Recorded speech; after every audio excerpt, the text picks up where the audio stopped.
Choice of a young voice.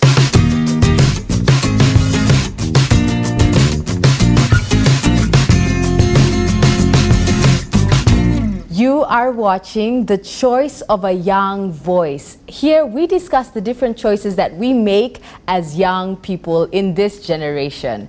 My name is Caroline Muche and I am your host. Today we'll be talking about something we all love, music. I mean, who doesn't love music?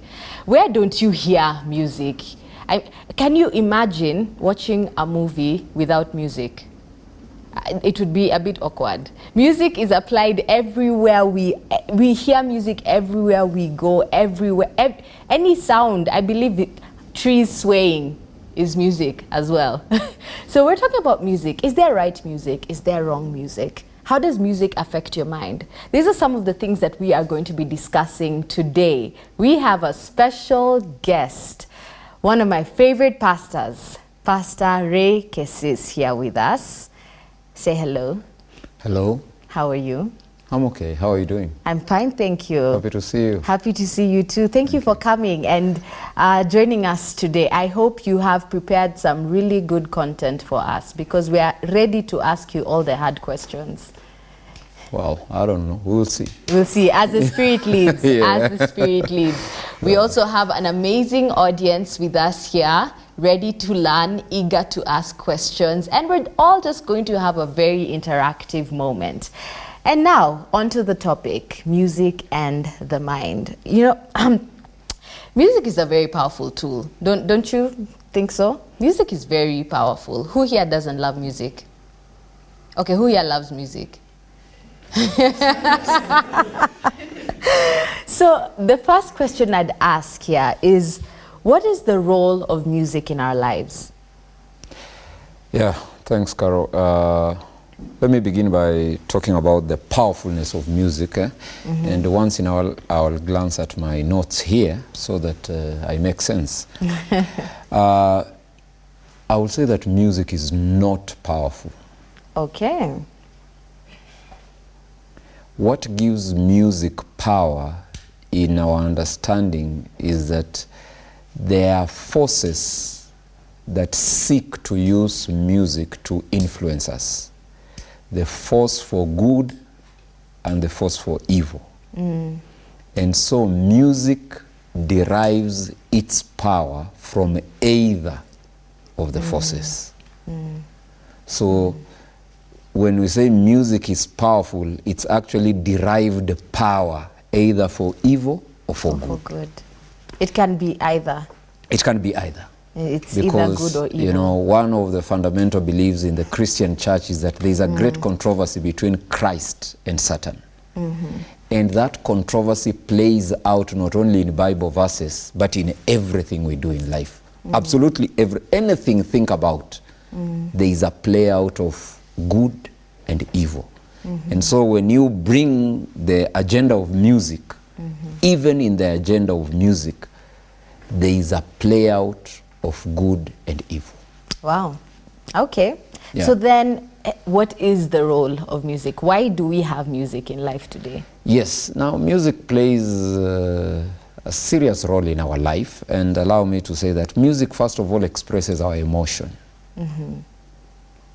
There are certain things that you say best through music. For example, we have love songs. And many honest people will tell you that they love music. The other dishonest group will play indifferent. But you know, love songs expresses in musical way what our hearts feel. So music expresses emotion. And so this emotion could be toward a person, could be toward a country, and even could be toward God.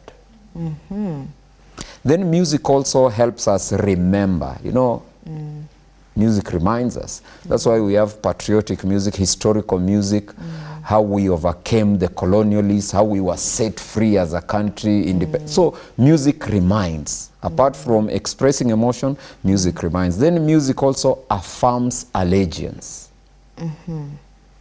National anthem, patriotic music, you know, it affirms your allegiance and even our allegiance to God. You know, there's that popular song, I pledge allegiance to the Lamb.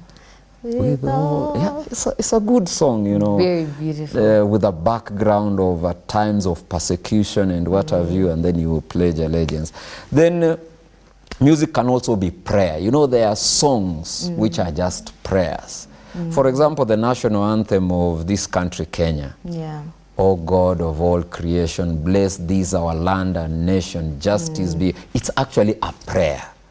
Yeah. Then we have songs that are prayers, like I've mentioned. Then music plays a significant role in those ways, and I can say that the reason why music does that is because it is designed with the tunes that help the mind appreciate and, you know, grasp in an unforgettable way. Yeah. So I will say that's the role of music, just to mention. Yeah. What kind of music do you people like? Now here we are having a discussion, right? An honest, open discussion. So what kind of music do you like? I'll start with you. Okay, to me, I love the gospel. Yeah, the gospel music mostly. Gospel music is like wide. Do you like Doomcha? Do you like The hymnal songs, I can say so. Okay. And yeah, by the way, you know, in categorization, there is gospel songs, there are hymns, and then there are even choruses. So when you say you like gospel music, it's more of the music that are not in hymns. You know, like I pledge allegiance, you know, That's it will be gospel music. categorized as gospel music. Then when you talk of hymns now, you go to those old historical songs that are bound in books and yeah. So when you say you like gospel, we listen and say, oh, so you don't like hymns? You just like, no. So specific hymnals, the hymn songs, yeah. You love hymns. What kind of music do you like? Hello, my name is Dixon, and for me I prefer slow music, even gospel that's slow, and even just all songs that are slow, they appeal to me. Slow. Yeah. It just has to be slow. Amazing grace. Slow.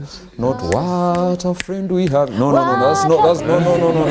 Please don't give him that. He just wants slow Yes, music. it appeals to me so much. Okay, soothing. Wow, very interesting. Let's have someone else. Kristen, what kind of music do you like? I like gospel, but the gospel that more so choirs and a cappella. Yes. You like choir music and a cappella groups. Norman, you look like you have something to say. Yeah, thank you. Just the way Pastor said, music is all about emotions. I love love songs and also a cappella. Okay. Yeah. I see people love songs. Do you sing to your girlfriend? Yeah, sure, we communicate with that.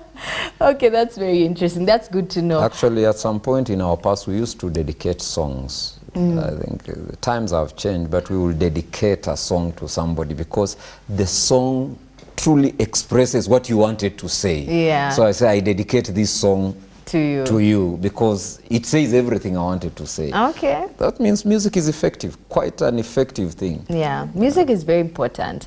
Now, next question I would ask, does it affect our minds? Does music affect our minds?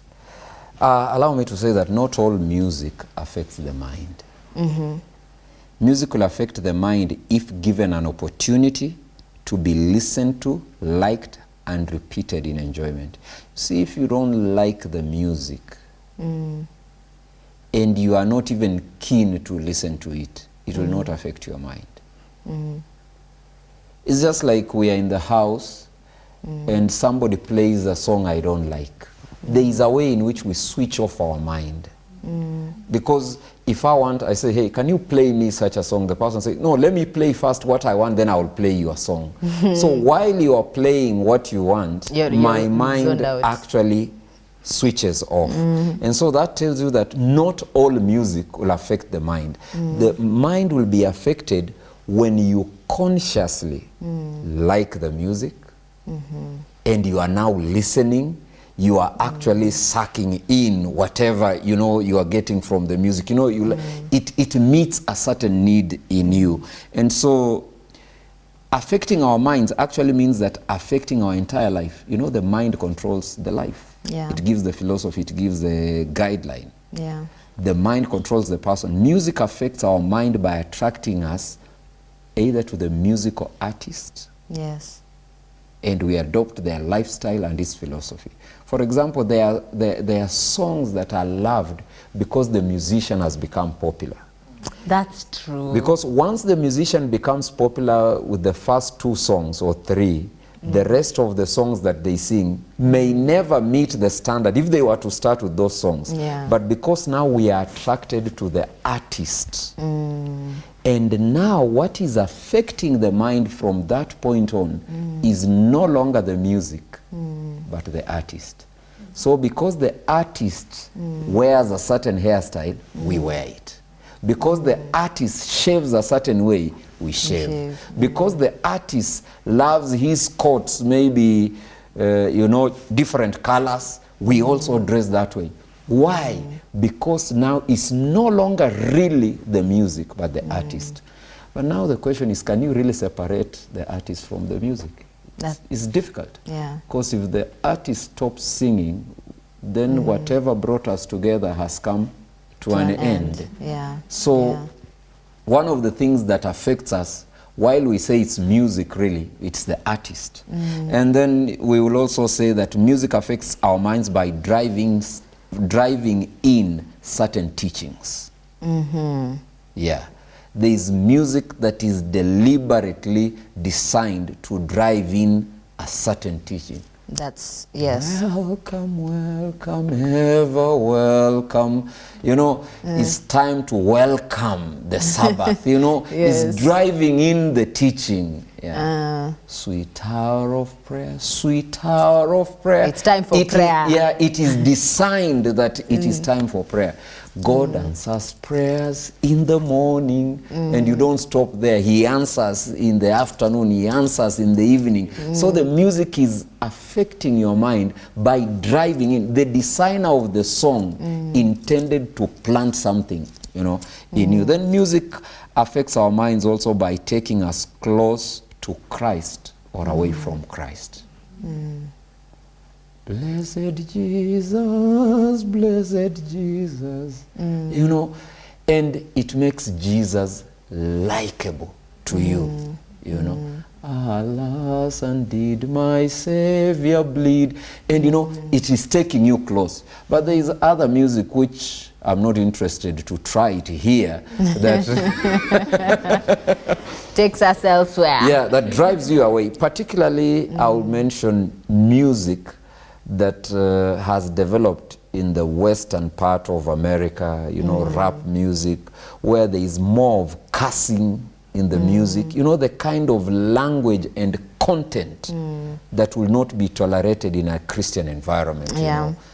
Either cussing, using words you wouldn't repeat, praising drug abuse, use of alcohol. So that kind of music, while you are listening to it and nodding to it, because most of the music, goes in that manner, rhythm. As the rhythm, it is driving you away from the center, is Christ. Then maybe music also affects our minds by subtly giving hints on how we should live our lives, which may be contrary to God's will. Music can also work indirectly, in sending just indirect messages, which we adopt over time. So that's how music affects our mind.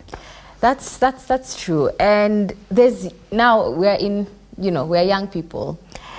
There's a certain music that we usually are attracted to as young people. I don't know why. Why aren't old people attracted to these things? Anyway, it's enticing. We want to dance to it.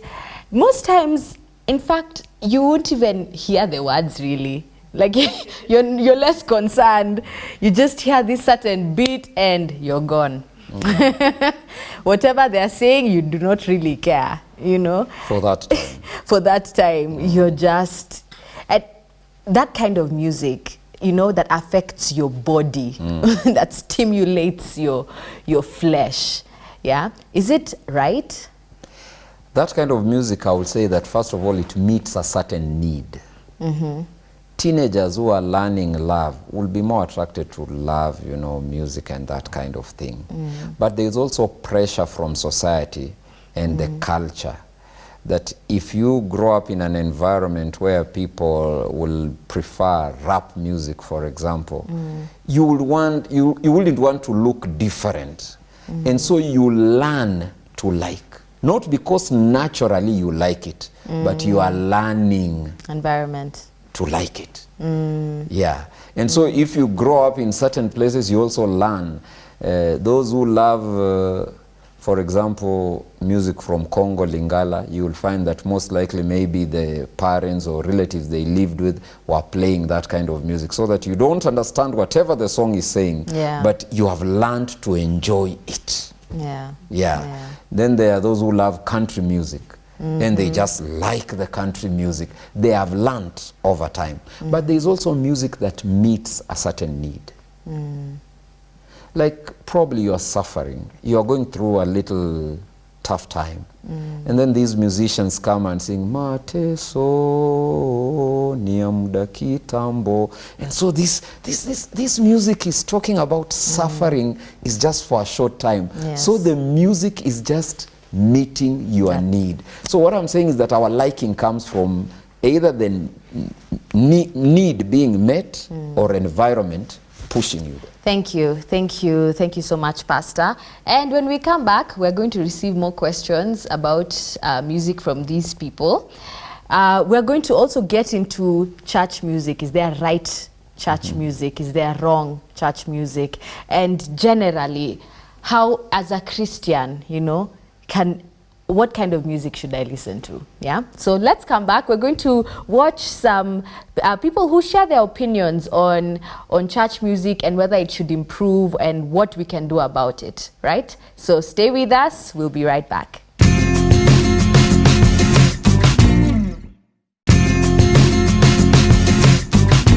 I mean, I think lately our music has changed by a wide berth indeed.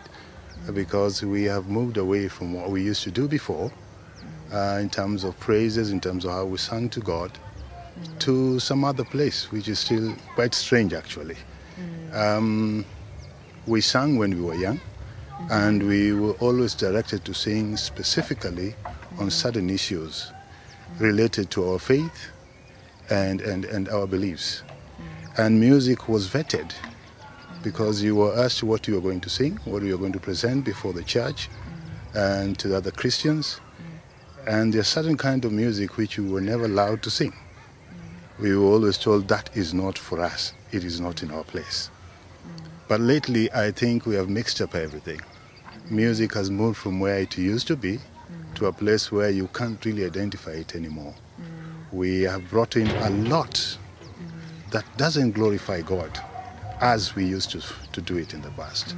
I think that is where the change has come. That is where we are very different now.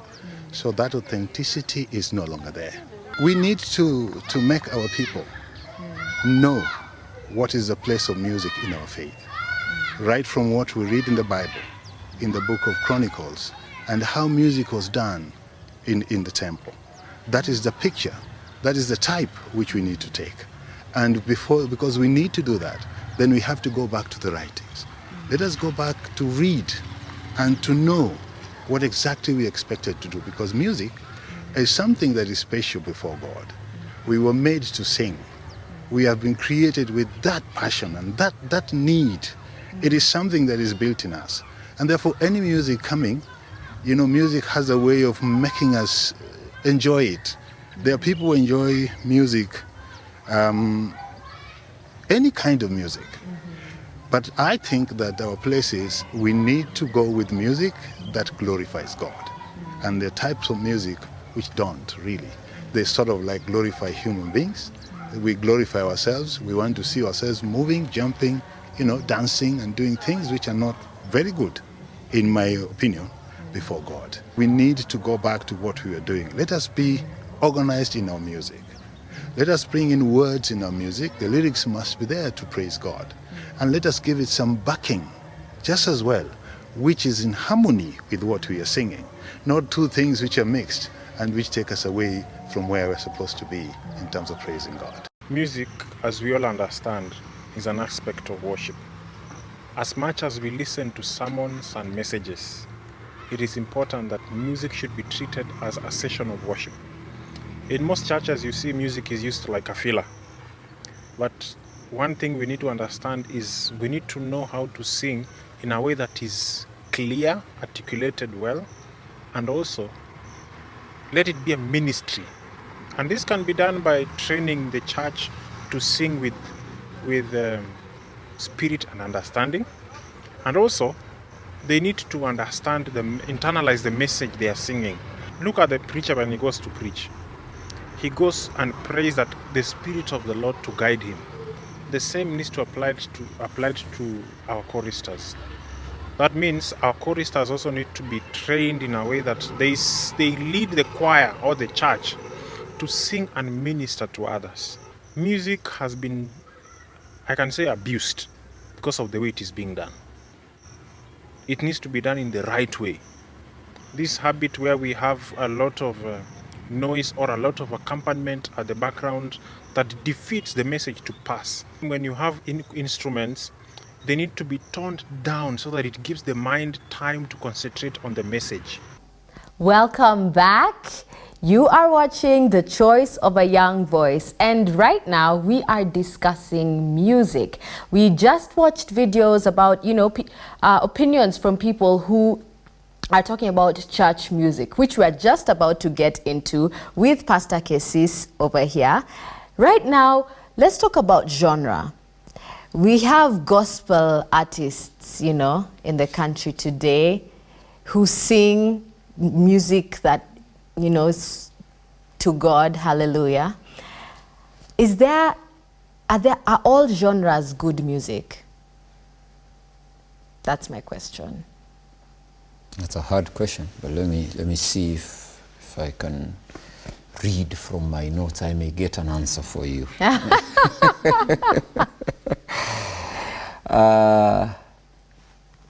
Music comes also with lyrical content. Mm-hmm. And then the intentions of the musician and the impression the genre has on the local population are significant in determining whether the music has been properly applied or poorly delivered. Mm-hmm. Because there is music that may not be appreciated. It's good music, but may not be appreciated because the local population may not appreciate that kind of music. Mm. We enjoy probably music that has been done, the a cappella, some of it done like by the gaithers and what have you. Mm-hmm. But I don't know if that music will be appreciated in certain very remote areas where they can't speak English and they don't know that style of singing. Mm-hmm. And so while it is very good music, it is not good everywhere. So we are trying to say that, first of all, the content you have, your intentions as a musician, and also the impression that the local population has determines whether the genre of music is good for that particular locality. Unfortunately, music is one of those things that we cannot have a universal standard because communities vary and people's ways of doing things vary, and so the sense of religious and secular may not be the same across the world. And so the way the people perceive it locally determines whether it is right or wrong. That's key. Okay, that's an interesting point right there. We have a few questions. I will start with the lady in front here. Thank you. My name is Ivy. My question was about the instruments we use to praise God. do we have a limit, specifically the classical instruments like the cello, the violin, the drums, the flute and all that? Is there an instrument that perhaps may be considered not appropriate when praising God with? Thank you. The key question in instruments may have been asked several years ago, but Yes. not today. There was a time, for example, when guitars were associated with rock music, were associated with secular music, so that the presence of a guitar in a place of worship send people's minds out of worship to the secular world. And so, to that extent, the community of believers were not comfortable with that. Even pianos, historically, there was a time when the piano was an instrument that was used in secular entertainment. So what we are saying is that currently, as much of that is changing and these instruments are being used to glorify God, they are becoming accepted over time. So there are things which go with the change of time. As times change, they are now accepted. Now, somebody may falsely think that we are accepting evil and making it good. But we are looking at the human mind that is very sensitive. Because any good Christian music can be played in any instrument, including drums. They can produce very good hymns. But it is the mind of the listener. Do they join in worship or do they get distracted during worship? That is the critical thing at that point. And I think also in the aspect of instruments, you can also look at how they are played, you know, because sometimes, is it possible that, like, I think one of the guys who are talking in the video, it's possible that the instruments sometimes take you away from the message. Can that happen? Yeah, there's something here we say that the genre of music chosen must not and should not distract the purpose of the music. We are distracted in various ways when music is playing. Yeah. Distracted, that means you lose your focus, isn't it? And so we are distracted if our focus is more on the musician than the music. We get distracted. Sometimes you find the musician becomes so outstanding. Like there have been these clips on social media of a certain conductor who conducts so energetically that everyone comes out with their phone, not to record the song, not so that we get the message of the song, but to take back home the story of this conductor who was just animated. And so clearly, while the song was good, we were distracted by the conductor. And sometimes you find that even music teachers, when there is choir, the choir is dressed in black and white, but the music teacher is in red. So clearly when the congregation is looking, they can know who is boss. You know, like prefects dress differently. You know, that's distracting. So musicians can distract. Also, we can be distracted when music gravitates towards dancing and enjoying the beat. Now this is instrument. Instruments can actually gravitate. You know, the way gravity works, it pulls you. It's not that you wanted to move, but now you find yourself and coming. Now you find that a very good religious song becomes even appropriate in an unreligious setting. In a club. Because what accompanies the song has become appropriate for the other place. And so we have been distracted. And so we end up liking the song, not necessarily because of what it says, but because, oh my, you can get it. I'm already, you that beat is already. That's what so you are distracted. So even the words that are coming out no longer matter. And so there needs to be moderation. Then we are also distracted if the music triggers thoughts of the secular because of certain similarities. You know, there are certain similarities that, you know, somebody can pick and say, that sounds like a secular song, you know. Yeah. Maybe you pick something very close to Kenny G, you know, and you decide you bring it, and the people are listening, but the mind has already been transferred from worship and from listening, so you're distracted. Very interesting. Yes, question. Okay, my question is reggae music bad and why? Reggae music. Bas. Wagwan. I don't know what you mean by reggae music, but I'll use my definition, because we now have the reggae beat that has now been applied with certain biblical words to create Christian reggae. But we also have reggae music itself that is so concerned with the lives of the blacks, their liberation, and the Rastafarian religious culture. And so I will say, number one, that the Rastafarian kind of music is contrary to our faith. I will say it maybe give it a business approach. If Rastafarian is a religion, which it is a religion that is competing with Christianity. Competing for allegiance, competing for belief. And so we will say, in other words, that's a competitor's music that you should not be entertaining. Reggae music also has a problem because of their understanding, the Rastafarian understanding of who the Messiah is. The praise given to Haile Selassie of Ethiopia, that borders idol worship. It actually is idol worship. So just to that theological extent, reggae music is not good for you at all. Then at some point there is reggae music that praises use of cannabis sativa, marijuana, bangi.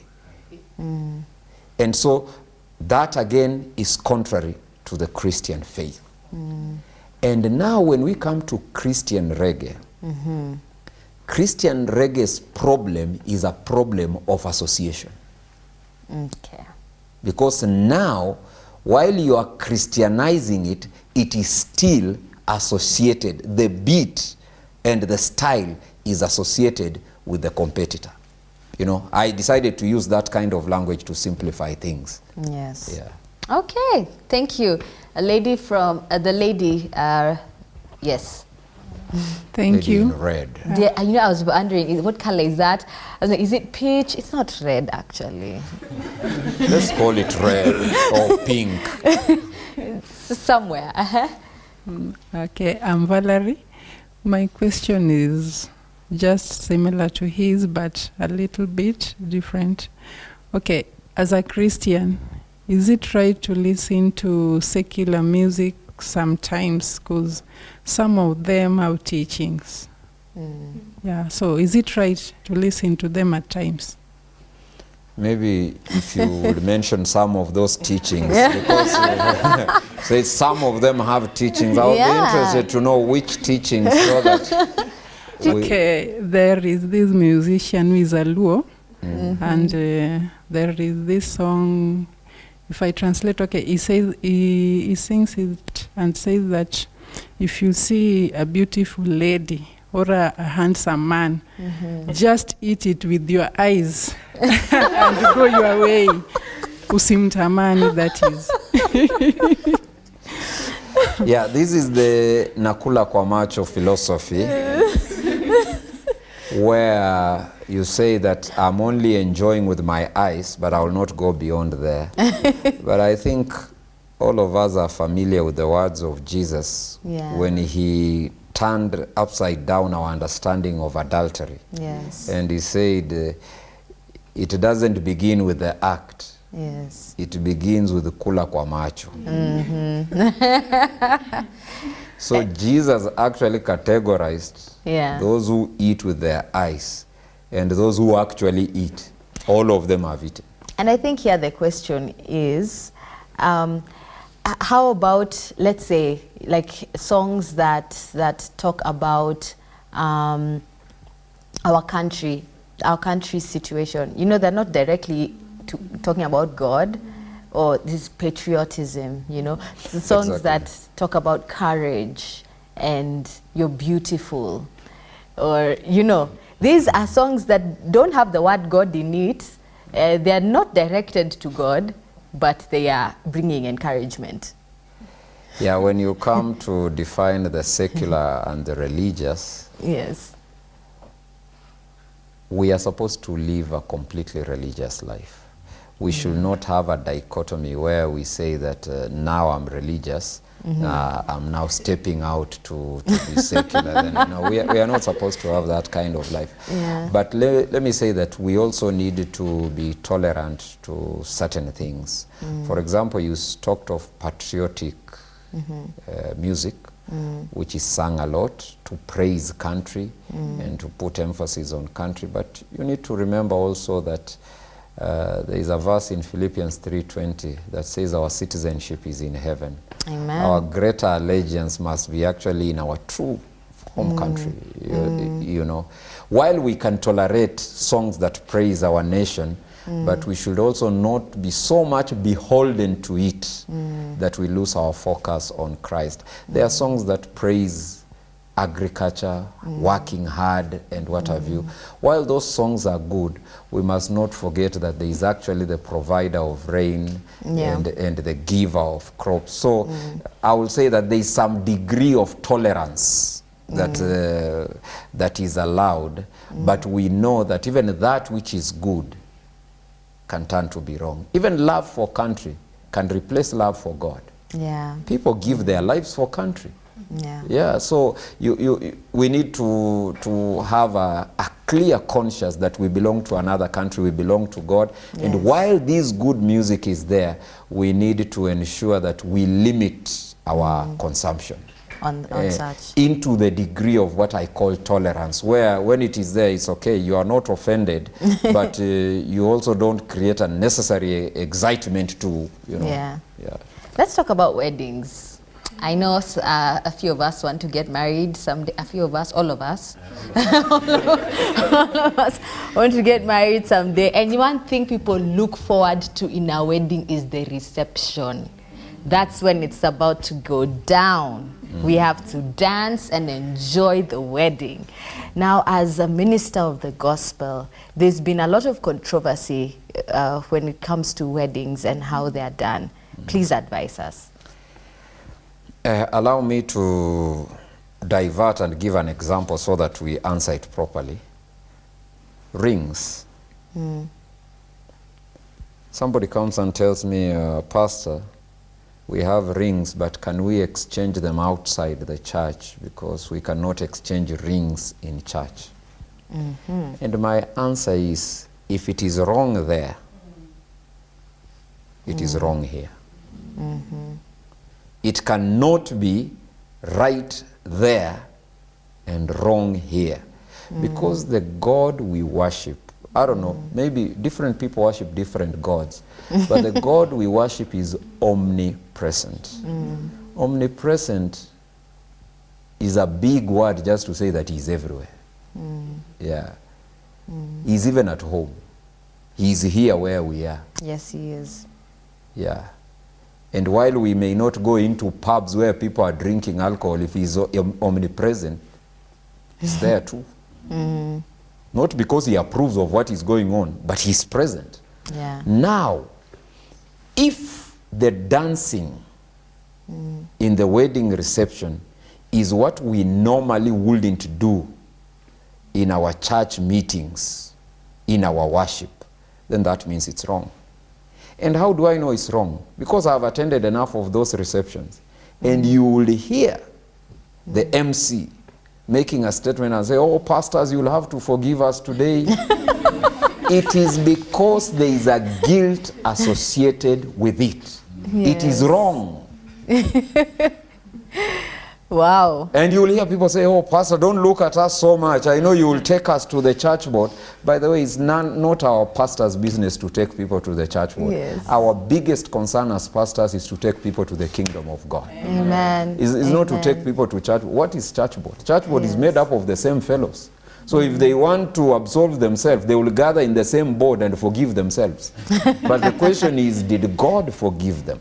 Yeah. Let me say that it is a little bit disturbing to see secular music, dance hall secular music, played at a reception of Christians, and mothers who prepare our Holy Communion dancing in a manner to suggest that they are not strangers to what happens in dance halls. Wow. Pause for a moment. A moment of silence. We are going to pause for a short break. This is very interesting, enticing. Stay with us. We are going to be right back.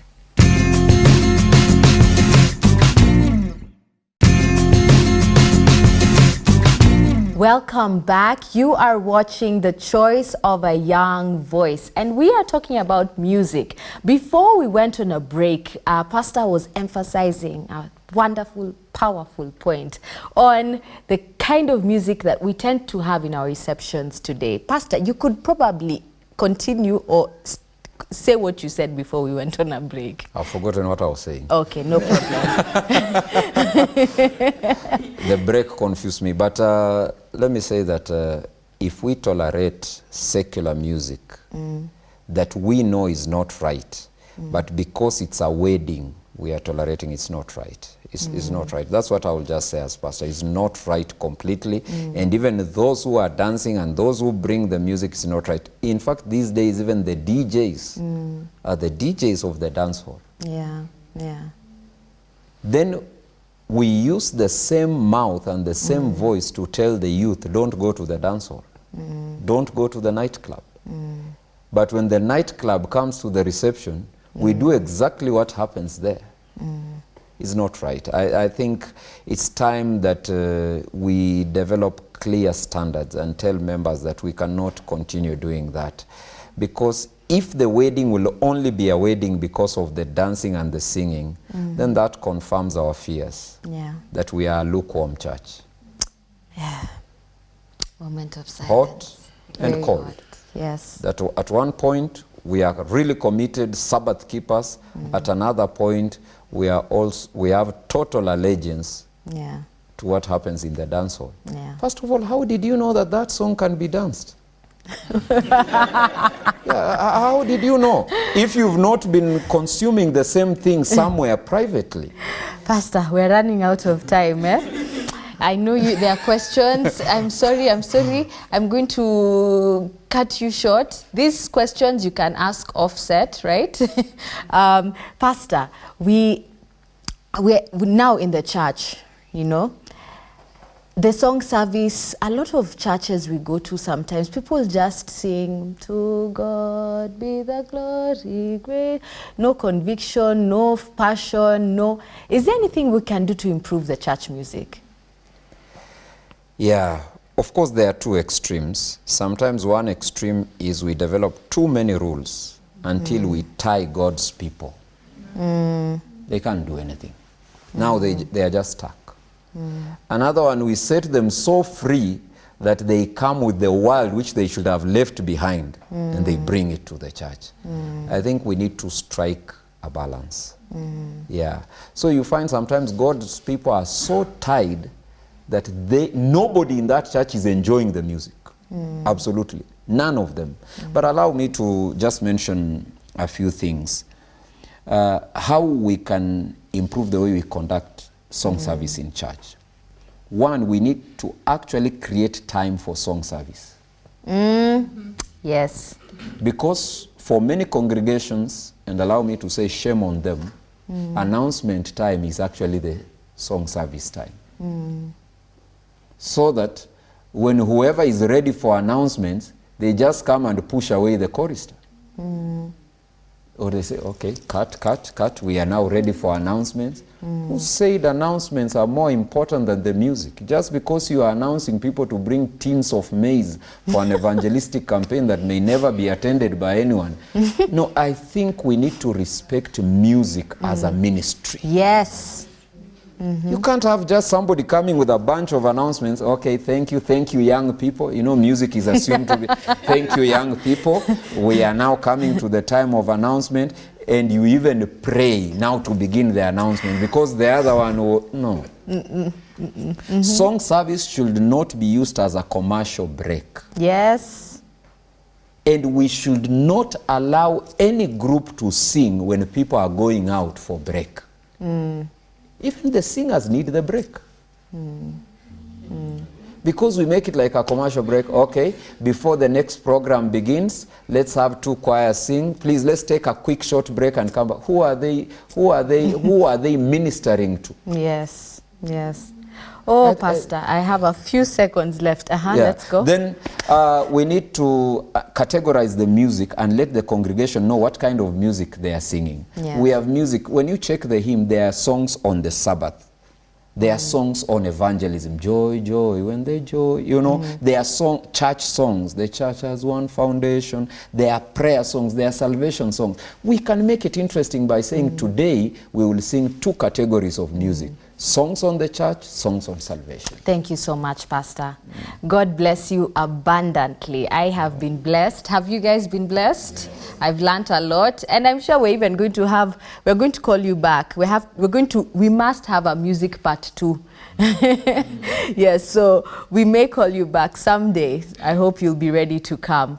I pray you have learned something from today's episode. God bless you abundantly. We have more episodes to come, so you better tune in next week. See you then.